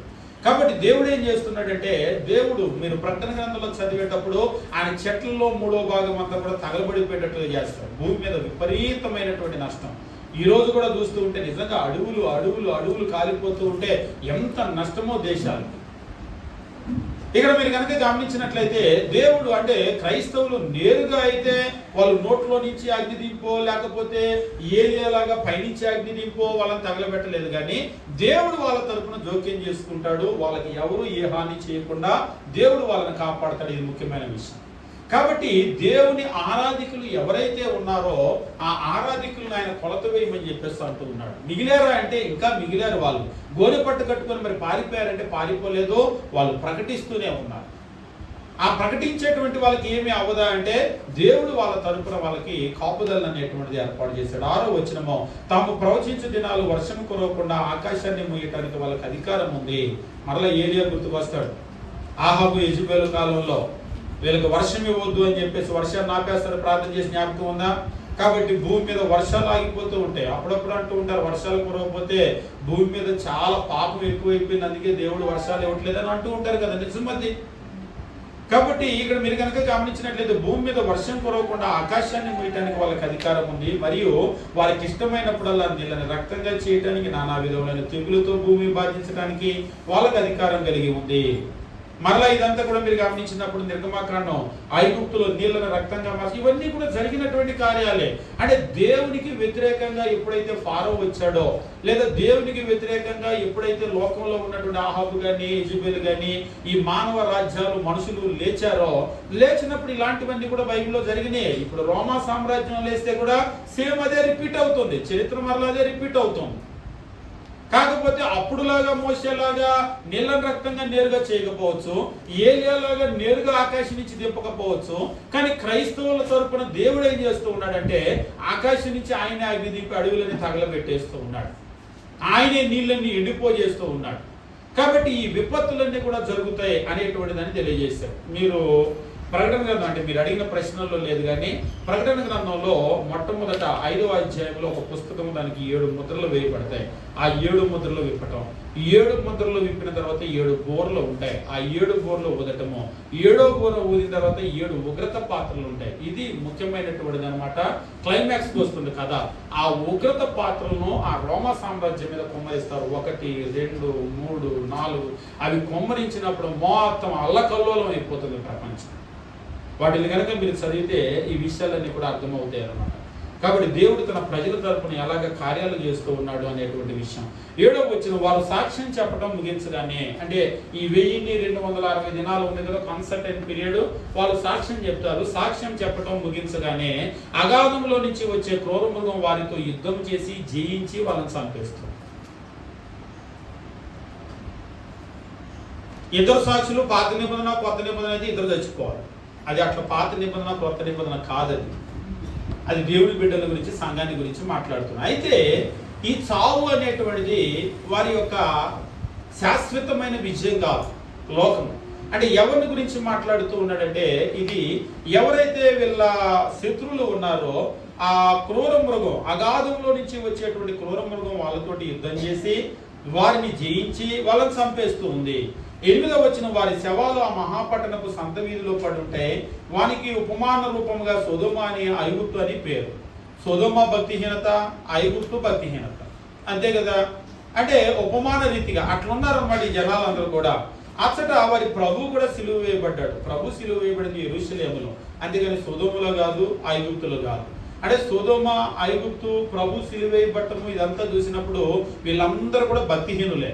సొదొమ కావచ్చు, ఐగుప్తు కావచ్చు, లేదా ప్రభుని సిలువ వేసిన ఆ రోమిలు కావచ్చు, వీళ్ళందరూ కూడా భక్తిహీనులే. వీళ్ళని గురించి మాట్లాడుతున్నాడు. ఈ భక్తిహీనులైనటువంటి దేవుని శత్రువులు ఏం చేశారంటే వాళ్ళని ఆ ఇద్దరు సాక్షిని చంపేశారు. ఇద్దరు సాక్షులు అంటే సంఘాన్ని అనమాట. ఆల్మోస్ట్ మేము తుడి చేసాం భూమి మీద అనే అంతవరకు చేశారు. మరియు ప్రజలకును 9వ వచనం వంశములకు, ఆయా భాషలు మాట్లాడే వారికి, జనాలకు సంబంధించిన వారు 3 దినములన్నర, మళ్ళీ అరవస్తుంది చూడండి, ఒక అన్సర్టెన్ పీరియడ్. 3 దినముల నర, నెలలు కాదు, సంవత్సరాలు కాదు. దినాలంటే చిన్నవి, అంతే కదా. సంవత్సరాలతో నెలలతో పోలిస్తే దినం అనేది చిన్నది. 3.5 దినాలు వాళ్ళు ఏం చేస్తున్నారంటే ఆ 3.5 దినాలు వారి శవాలను చూచుచు వారి శవాలని సమాధిలో పెట్టనివ్వరు. వాస్తవంగా చనిపోయిన తర్వాత శవాన్ని సమాధిలో పెట్టారు, కానీ వాళ్ళు ఆ శవాలని, ఈ ఇద్దరు సాక్షుల శవాలని వాళ్ళు సమాధిలో పెట్టనివ్వలేరు. ఒక రకంగా సమాధిలో పెట్టనివ్వకపోవటము అనేటువంటిది ఘనతకు గుర్త, అవమానానికి గుర్త.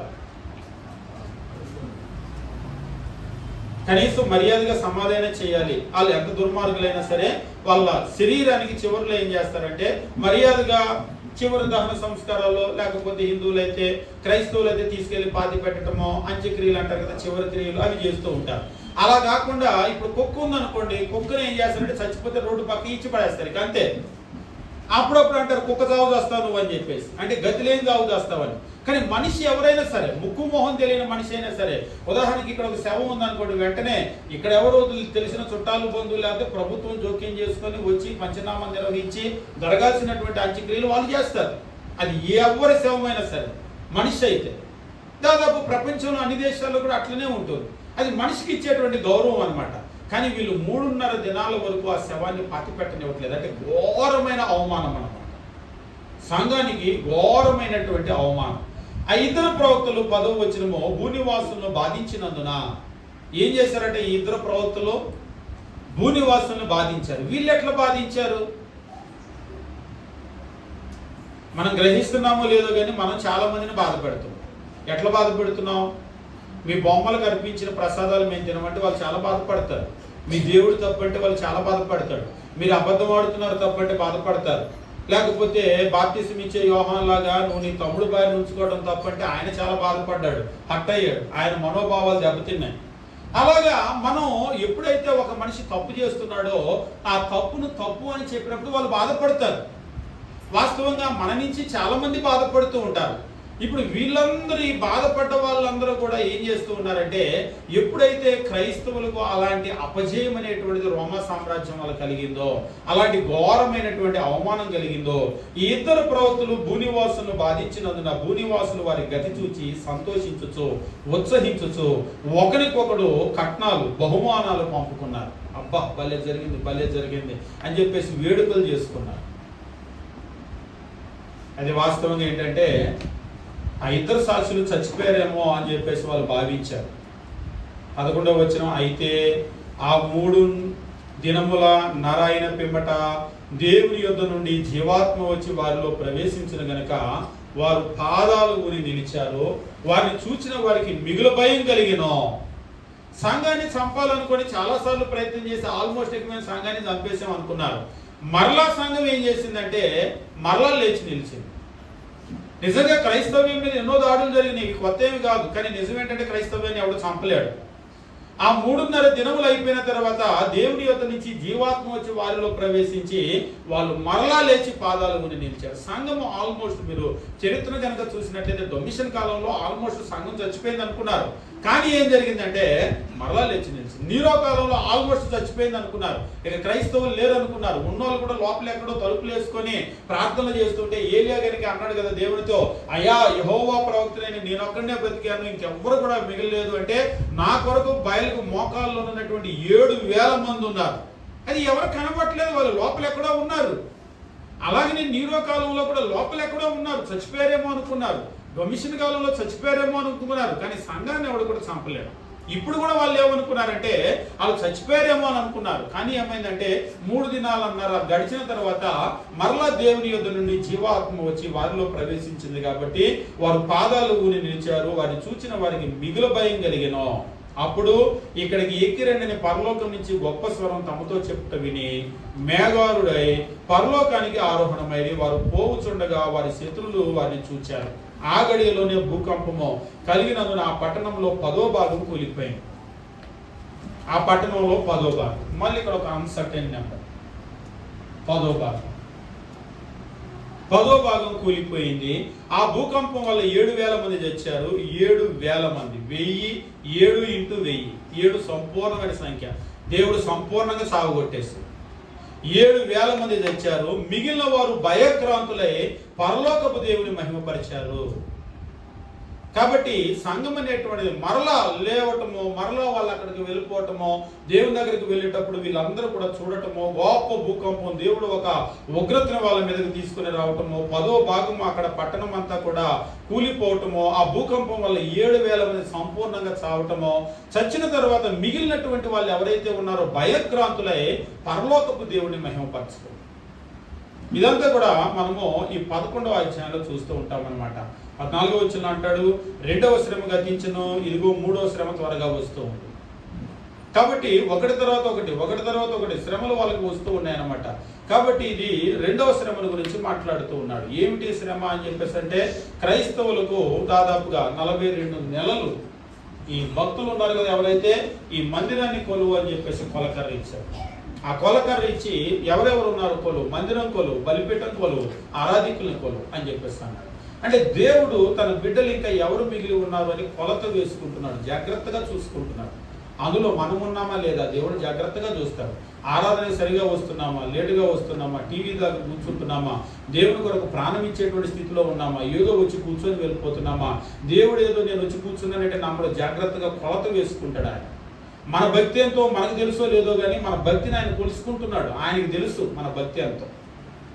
కాబట్టి 11వ అధ్యాయం మనకి ఏం తెలియజేస్తుందంటే, దేవుడు ప్రతి భక్తుడిని కూడా కొలుస్తూ ఉన్నాడు. అంతేగాని మనకులాగా మా స్థానిక సంఘం 40 మంది ఉన్నారు, అబ్బో మేము బ్రహ్మాండం, ఆహా ఓహో అనుకుంటే కుదరదు. ఈ 40 మందిలో నాణ్యమైన గింజలు ఎవరో, నిలబడే వాళ్ళు ఎవరో, పొట్టు ఎవరో, ఓకెవరో మొత్తం ఆయన కొలుసుకుంటున్నాడు.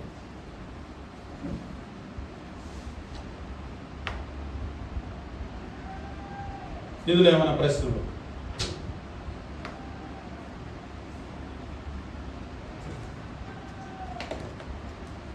ప్రశ్నలు ఏమైనా?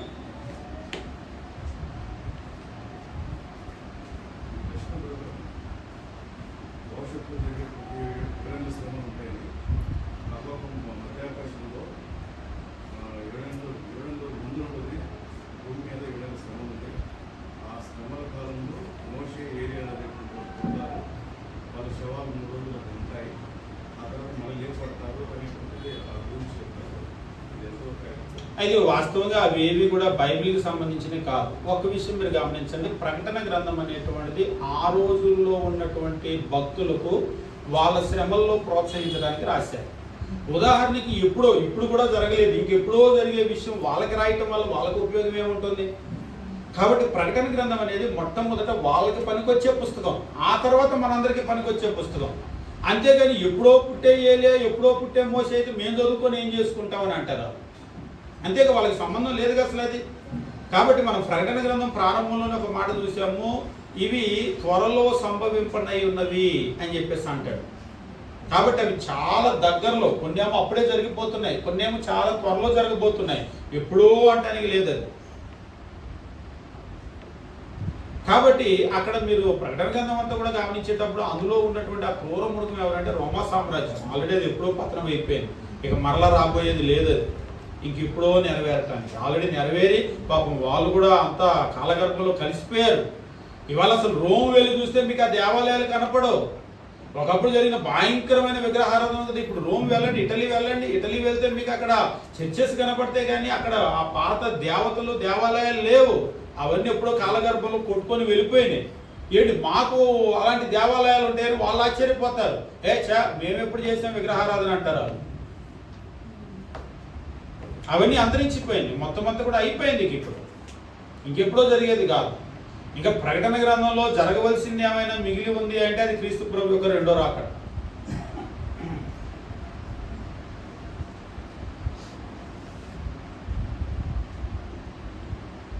ఇంకేమన్నా ప్రశ్న?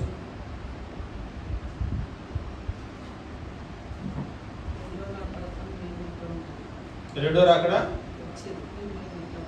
మీరు ఎక్కడ ఉంటారు అంటే, ఒకవేళ ఎట్లా ఉండాలి, 2వ రాకడ కొరకు ఎట్లా ఉండాలి, బుద్ధి కలిగినటువంటి కన్యకల్లాగా సిద్ధపడి ఉండమని చెప్పేసి అంటూ ఉంటాడు. అంటే ఆయన ఇప్పుడు ఈ క్షణంలో కనుక వస్తే అన్నట్లుగా ప్రతి క్షణం కూడా మనం సిద్ధపడి ఉండవలసినటువంటి అవసరం. కొంతమంది అసలు క్రీస్తు ప్రభు 2వ రాకడ అనేటువంటి సీరియస్గా తీసుకుంటారో లేదో తెలియదు కానీ టీవీ దగ్గర కూర్చొని సీరియల్ చూస్తారు. కరెక్ట్గా సీరియల్ చూసే టైంలో క్రీస్తు ప్రభు వస్తే ఏం చెబుతారు? అయ్యా ఇప్పుడే పెట్టుకున్నా, ఇవాళ పెట్టుకున్నా, రోజు నేను ప్రార్థన చేసుకుంటానని చెప్తే ఉంటుందా? బస్ స్టాండ్లో దొంగతనం చేద్దాం కదా అని ఎప్పుడు దొంగతనం చేయడు, అప్పుడే ఎవరి జేబులోనూ చేపెట్టాడు. పెట్టగానే పక్కన పోలీసుని వెంటనే చేపట్టుకుని పదరా స్టేషన్కి అన్నాడు. సార్ జీవితంలో ఇంతవరకు ఎప్పుడు దొంగతనం చేయలేదండి, ఇప్పుడే ఫస్ట్ సారి జేబులో చేపెట్టాడంటే ఒప్పుకుంటాడా? రెడ్ హ్యాండెడ్గా దొరికిన తర్వాత అది కర్మల్లో ఉంది. కాబట్టి మనం ఎప్పుడు జాగ్రత్తగా ఉండవలసినటువంటి అవసరం ఉంది. క్రీస్తు ప్రభు ఎప్పుడు వస్తాడో తెలియదు. ఆయన దొంగ వచ్చినట్లు వస్తాను అని చెప్పేసి అంటూ ఉన్నాడు. కాబట్టి మనము సిద్ధపడి ఉండాలి. ఆయన ఏ క్షణంలో వచ్చినా పద అంటే పదాన్ని వెళ్ళిపోయేటట్లుగా మనం ఉండాలి. ఇంకేమైనా ప్రశ్న?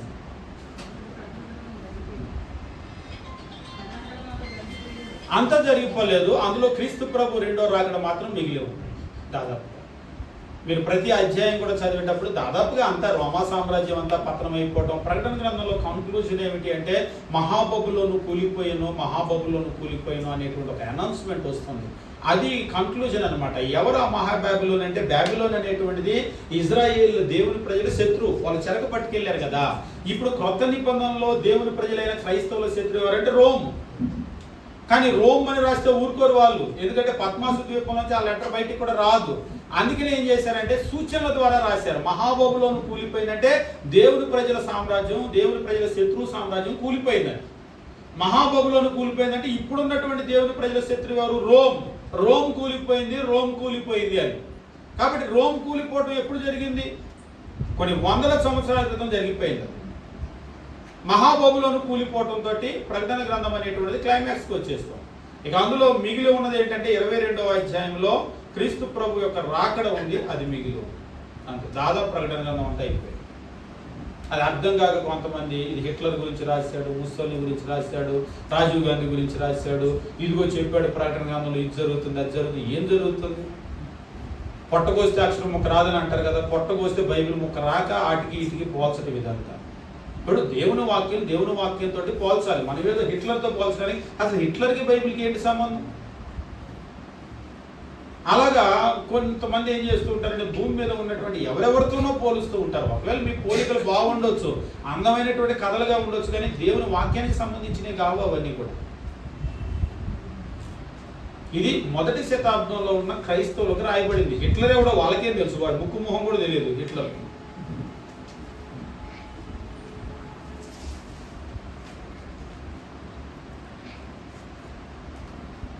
ఇంకేమో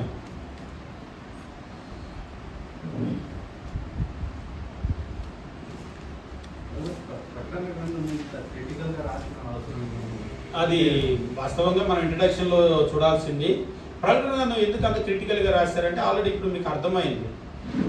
కైసరు ప్రతిమను పెట్టి తనని ఆరాధించమని చెప్పేసి, ఆరాధించమంటే చాలా మంది చనిపోతూ ఉన్నారు, చాలా మంది ప్రాణాలు వదిలేస్తూ ఉన్నారు, బలిపీఠం కింద వాళ్ళ ఆత్మలు ఉన్నాయి, ఆస్తులు వదిలేశారు, దేశ బహిష్కరణకు గురయ్యారు, వెళ్ళిపోతే ఇక మనము అంతరించిపోతామేమో. ఉదాహరణకి మనమే అక్కడ ఉన్నాం అనుకో, ఇక మనం అయిపోయింది, క్రైస్తవుల పని అయిపోయింది, సీన్ అయిపోయింది, మొత్తం డొమిషన్ అంతా క్లోజ్ చేస్తాడు అని మనం కూడా నీరుగారిపోతాం. అలాంటి సందర్భంలో ఇక్కడ యోహాన్ని కూడా దేశ బహిష్కరణకు గురి చేసి పద్మాసు ద్వీపంలో వేశారు, అరెస్ట్ చేశారు అనమాట. ఒక రకంగా ఈ పద్మాసు ద్వీపం నుంచి బయట ఉన్న క్రైస్తవులకు ఎట్లయినా ఒక ప్రోత్సాహాన్ని ఇవ్వాలి. వీళ్ళంతా కూడా గెలిచే వాళ్ళు కాదు, ఇది తాత్కాలికమైనదే. 10 దినాలు మనకు శ్రమలు కలుగుతాయి, అంతం వరకు నమ్మకంగా ఉండి జీవ కిరీటం ఇస్తాడు. క్రూరమృగం వస్తుంది, 42 నెలలు ఉన్నారు కదా, ఇదంతా కూడా ఆ బయట ఆవరణ అంతా తొక్కుతారు. కానీ 42 నెలలే, ఆ తర్వాత మళ్ళీ తిరిగి లేస్తాం మనం అని బయట వాళ్ళకి చెప్పాలనుకుంటున్నాడు. కానీ ఈ సందేశాన్ని నేరుగా అర్థమయ్యేటట్లుగా కనుక రాస్తే ఆ లెటర్ బయటికి వెళ్ళదు. ఎందుకంటే రోమన్ సోల్జర్స్ దాటి కదా వెళ్ళాలి. అది రోమా కైసర్ పేరు నేరుగా రాయడానికి లేదు. రాశాడు అంటే ముందు ఆయన చంపేస్తారు. అందుకని ఏం చేశాడంటే వాళ్ళకు ఉన్నటువంటి ఒక భాష, మీకు పాత నిబంధనలో హెచ్కేల్ గ్రంథం కూడా అపోకలిప్టిక్ లాంగ్వేజ్, ఇది యూదులకు బాగా పరిచయమైన భాష. అందుకని ఏం చేశారంటే ఈ భాషను ప్రయోగించాడు. అక్కడ ప్రయోగించి ప్రకటన గ్రంథం రాశాడు. ఇది అన్యులు ఎవరికి అర్థం కాదు. ఒకవేళ రాస్తే ఇదేంటి ఏదో పిచ్చోడిలాగా ఏదేదో బొమ్మలో ఏదేదో క్రూర మృగం అంటున్నాడు, 10 తలకాయలు అంటున్నాడు, దాన్ని దెబ్బ తగిలింది అంటున్నాడు, ఏదో మైండ్ పోయినట్టు ఉందిలే, పంపించే వరకు పంపమంటాడు కదా, అది పంపించేస్తారు. అది ఎవరికి అర్థం కాదు. కానీ ఎవరికి అర్థమవుతుంది? ఎవరికైతే అర్థం అవ్వాలో క్రైస్తవులకు అర్థమవుతుంది. ఎందుకంటే వాళ్ళకి పాత నిబంధన దేవుని వాక్యం బాగా తెలుసు. మనం నిన్న నుంచి చూస్తున్నాం, ప్రతిదానికి పాత నిబంధనతో డీకోడ్ చేస్తూ ఉన్నాం. ఉదాహరణకు ఒలివ చెట్లు అంటే పాత నిబంధన ఒలివ చెట్లు మనకు దేవుని వాక్యంలో ఉంటుంది. దీపస్తంభం అంటే దీపస్తంభం, ప్రతిదానికి కూడా కొలకర్ర అంటే కొలకర్ర, దేవుని మందిరం అంటే దేవుని మందిరం. అక్కడికి వెళ్ళిపోతే పాత నిబంధన చదివితే దేవుని వాక్యం అన్నిటిని కూడా కంపేర్ చేస్తే వీళ్ళకి అర్థమైపోతుంది. కాబట్టి దీన్ని ఎవరు డీకోడ్ చేయగలరంటే పాత నిబంధన దేవుని వాక్యం ఉన్న వాళ్ళు, అంటే దేవుని బిడ్డలు మాత్రమే డీకోడ్ చేయగలరు. ప్రపంచంలో ఇంకెవరికి అర్థం కాదు. అందుకనే ప్రకటన గ్రంథం చదవాలి అంటే దేవుని వాక్యం చదివితేనే అర్థమవుతుంది. చరిత్ర చదివితే హిట్లర్ ముస్సోలిని అంటే అర్థం కాదు.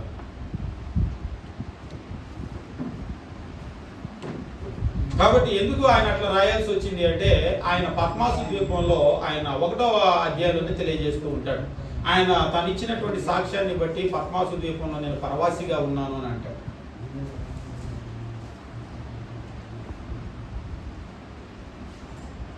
ఇంకేమైనా సమకాలం లేదా? 7 సంవత్సరాలు సమకాలం ఉంటుంది అని ఉంది కదా.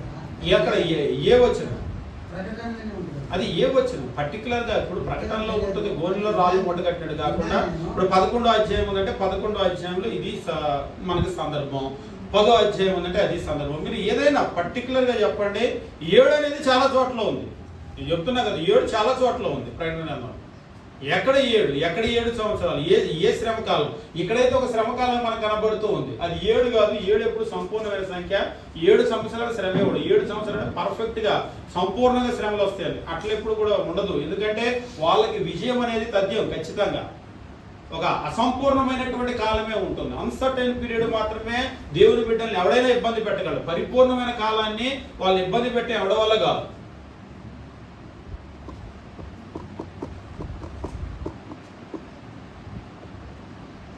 దాదాపు ఈ ప్రకటన గ్రంథము అనేటువంటిది అధ్యాయం వచ్చిన పదం స్టడీ చేయడం జరిగింది. 1.5 సంవత్సరం వరకు మన సహోదరుల దగ్గర నోట్స్ అవన్నీ కూడా ఉన్నాయి.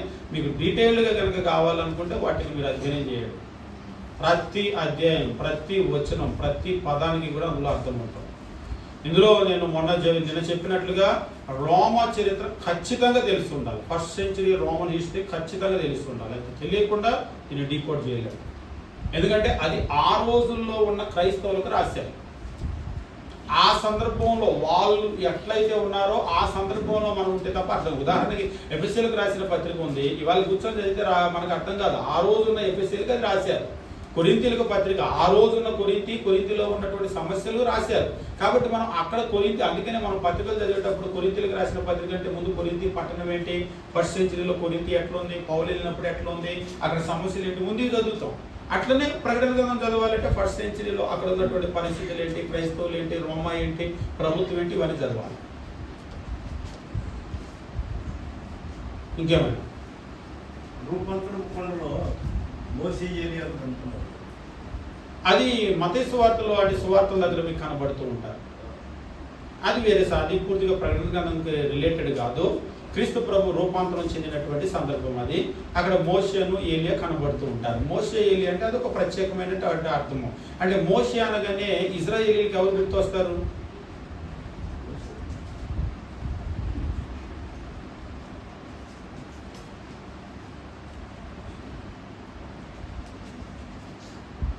మోషే అంటే వాళ్ళకి ధర్మశాస్త్రం ఇచ్చినటువంటి వ్యక్తి.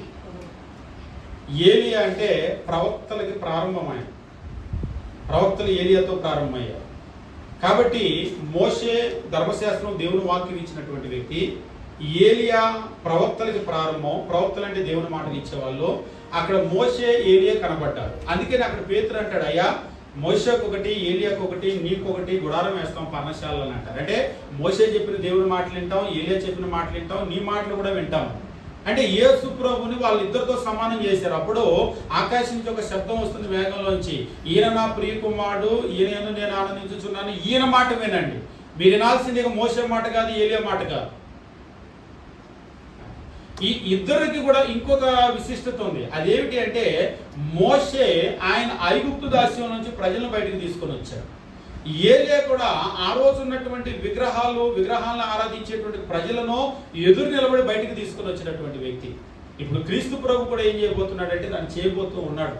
ఆ నిర్గమాన్ని గురించి మాట్లాడబోతూ ఉన్నాడని అక్కడ క్లియర్గా అంటాడు. అంటే క్రీస్తు ప్రభు ఈ భూమిని ఎట్లా దాటి వెళ్ళబోతున్నాడు, ఆ శ్రమల గురించి మాట్లాడుతున్నాడు. వాళ్ళు పొందినటువంటి శ్రమలు, మహాశ్రమలు ఉన్నాయి కదా, దాని గురించి. అది ప్రకటనకు సంబంధించినటువంటి భాగం.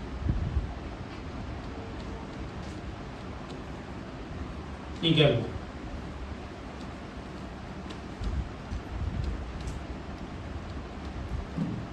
రెండు విషయాలు ఉన్నాయి. 666 అంకె ఒకటి, 1000 సంవత్సరాలు అంకె ఒకటి. అన్ని అంకెలే. 666 11వ అధ్యాయంలో ఉంటుంది. 12వ అధ్యాయం అంతా కూడా ఒక స్త్రీని గురించి, ఆ స్త్రీ గర్భవతి అవటము, కుమారుని కంటము, ఆ కుమారుని మింగేయాలని చెప్పేసి ఒక మహాఘట సర్పం వెనకబట్టము, ఆ తర్వాత శిశువు తప్పించుకోవటము, దాని గురించి చూస్తూ ఉంటాం.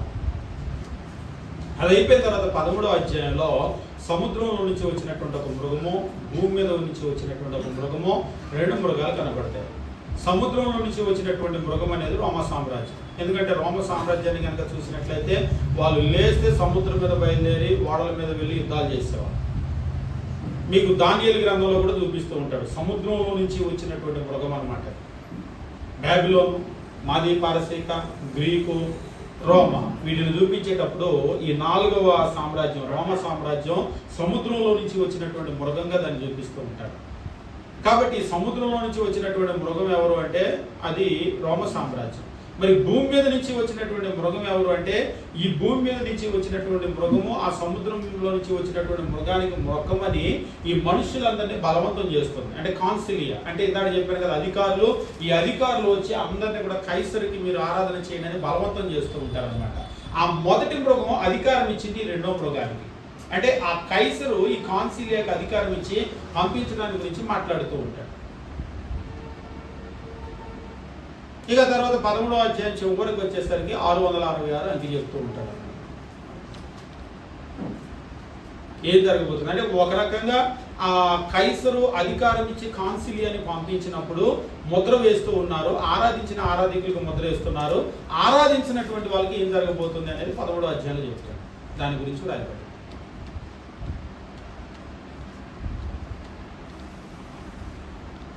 ఇంతవరకు ఏ ప్రశ్న లేకపోతే మనం ముగించుకుందాం. మధ్యాహ్నం భోజనం చేసి వచ్చిన తర్వాత 13వ అధ్యాయము, తర్వాత 666 సంఖ్య, 20వ అధ్యాయంలో మనం గమనించినప్పుడు 1000 సంవత్సరాలు అనేటువంటిది ఉంటుంది. అపవాది బంధించబడే 1000 సంవత్సరాల కాలం, వాటిని గురించి మనం పరిశీలించాలి.